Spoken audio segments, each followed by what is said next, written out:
गलवान के बाद पहली बार इंडिया चाइना एक साथ आए, वजह जानकर हैरान रह जाएंगे। शुआनजांग कौन था जिनकी वजह से इंडिया और चाइना जो है वो अब यूनेस्को जाएंगे साथ में? इसी के साथ दुश्मन से दोस्त इंडिया और चाइना ने मिलकर यूनेस्को में ये मांग कर रहे हैं। इंडिया और चाइना मिलकर यूनेस्को में शेयर्ड शुआनजांग लेगेसी के लिए ज्वाइंट नॉमिनेशन की फाइल करने की तैयारी जो है वो कर रहे हैं। कौन थे शुआनजांग? अगर हम इनके बारे में जानें तो भारत और चीन को जोड़ने वाले ये भिक्षु की कहानी है।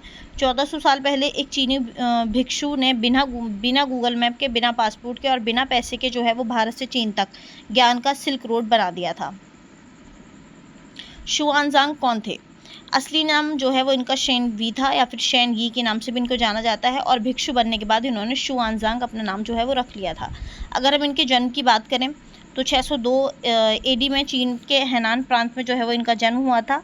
और इनकी पहचान की अगर हम बात करें तो ये बौद्ध भिक्षु थे, इसी के साथ ये विद्वान भी थे, यात्री थे, अनुवादक थे और डायरी लेखक भी जो है वो ये रह चुके हैं। चीन में इनका नाम जो है वो तांगसेन के नाम से इनको जाना जाता था। भारत आने की अगर हम इनकी कहानी की बात करें तो 629 AD में जो है वो ये भारत आए थे। उम्र उस वक्त इनकी जो है वो 27 साल थी। तांग राजा ने, जो चीन का उस टाइम राजा था, उसने विदेश जाने पर जो है वो बैन लगा दिया था। देश को छोड़ना मतलब मौत की सज़ा के बराबर था। फिर भी शुआनजांग रात को चुपके से ग्रेट वॉल को फांद कर जो है वो निकल आते हैं। अब सवाल ये था कि ऐसा क्यों किया? क्योंकि चीन में जो है वो बौद्ध ग्रंथों के अनुवाद से लगातार परेशान थे। उन्हें लगा कि बौद्ध धर्म जो है वो भारत के नालंदा यूनिवर्सिटी में ही जाकर असली बौद्ध धर्म जो है वो प्राप्त किया जा सकता है। वो देखे बिना मरा तो क्या ही जिया। 17 साल की इन्होंने भारत की यात्रा की थी, जिसमें 629 से 645 AD तक ये भारत में रहे। अब मतलब भारत में जो है इनके काम के बारे में बात करेंगे इनकी, और किस किस जगह पर जो है इन्होंने मतलब आए और किस किस जगह पर ठहरे उसके बारे में बात करेंगे। तो सबसे पहले ताकलामन डेजर्ट था, मौत का रेगिस्तान के नाम से भी इसको जाना जाता है। इसको पार किया, 5 दिन तक पानी नहीं मिला, और जब लुटेरे आए तो लगातार जो है वो बुद्ध का नाम ये जपते रहे। इसके बाद माम्बीर माउंटेन्स पर पहुंचते थे। 30 डिग्री सेल्सियस में बर्फ़ के पहाड़ पर चढ़े, कई बार गिरे फिर उठे। इसके बाद 629 से 630 में ये पहुंचते हैं कश्मीर। 629 से 630 के बीच में ही कश्मीर पहुंचते हैं, और कश्मीर जाकर दिवाकर मित्र से जो है ये अपने अभिधम्म पढ़ा, 2 साल रुके। उसके बाद ये 630 से 634 तक जो है वो उत्तर भारत में आते हैं, और उस वक्त ये मथुरा, कन्नौज और अयोध्या, प्रयागराज में घूमते हैं, और हर जगह जो है बौद्ध मठों में शिक्षा भी प्राप्त करते हैं। इसके बाद 635 से 643 तक की अगर हम समयकाल की बात करें तो उस वक्त ये जो है नालंदा बिहार में आते हैं, और नालंदा में महाविहार में 8 साल रुकते हैं। आचार्य शीलभद्र इनके गुरु रहते हैं। आचार्य शीलभद्र के जो है वो शिष्य बनते हैं, और 1000 प्लस भिक्षुओं के साथ इन्होंने पढ़ाई की। संस्कृत व्याकरण, तर्कशास्त्र, योगाचार में जो है ये महारत हासिल करते हैं। उसके बाद 643 से 645 लास्ट जो इनका टाइम था, उस टाइम पर ये पहुंचते हैं पूर्वी भारत में।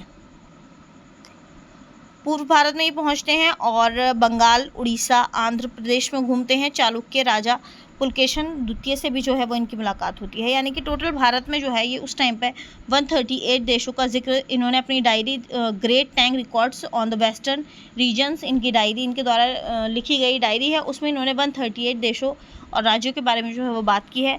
नालंदा के 1000 छात्रों में सिर्फ शुआनजांग को ही महायान द्वीप की उपाधि जो है वो दी गई थी। महायान बौद्ध धर्म का दीपक, महायान द्वीप मतलब बौद्ध धर्म का दीपक की उपाधि से जो है वो उपाधि इनको दी जाती है। इसके बाद भारत से चीन जो है वो ये क्या लेकर गए, अगर ये सवाल आता है तो 645 AD में वापस जाते वक्त 22 घोड़ों पर जो है वो इनका सामान लादा गया था, जिसमें 657 जो है वो बौद्ध ग्रंथ है, यानी कि 657 बौद्ध ग्रंथ थे, संस्कृत में हाथ से कॉपी किए हुए थे।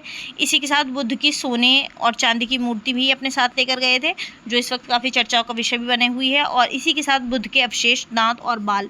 ज्ञान की अगर हम बात करें तो 19 साल बाद चीन पहुंचकर 75 ग्रंथों का चीनी में अनुवाद जो है वो इन्होंने किया था।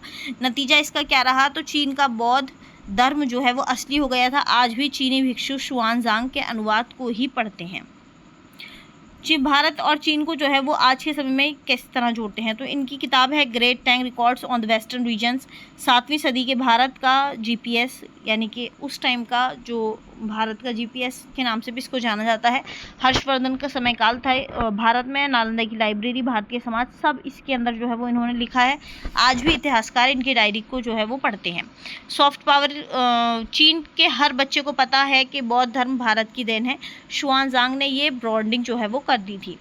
आज का कनेक्शन की अगर हम बात करें तो दिल्ली में शुआनजांग मेमोरियल हॉल है, भारत चीन ने मिलकर जो है वो बनाया है। नालंदा में सबसे ज़्यादा चीनी टूरिस्ट आज भी जो है वो आते हैं। शुआनजांग भारत आए, ज्ञान का भिखारी बनकर आए थे और भारत के ब्रांड एम्बेसडर बनकर जो है वो एक भिक्षु ने तलवार से नहीं बल्कि ग्रंथों से 2 महाशक्तियों को जोड़ दिया है। अगर हम इस पूरे निष्कर्ष की बात करें तो 1400 साल पहले एक भिक्षु ने बिना वीज़े के जो पुल बनाया था, आज 2026 में दोनों देश उसी पुल के रिश्ते सुधारने की कोशिश जो है वो लगातार कर रहे हैं। तो आज के लिए इतना ही। अगर इसमें एक मतलब भारत के साथ इसके संबंध की एक लाइन में बात करें तो शुआनजांग जो है वो भारत आए थे छात्र बनकर और गए भारत के एम्बेसडर बनकर थे और 17 साल में उन्होंने भारत का ज्ञान उठाकर चीन में 100 साल तक जो है वो उसको रोशन कर दिया।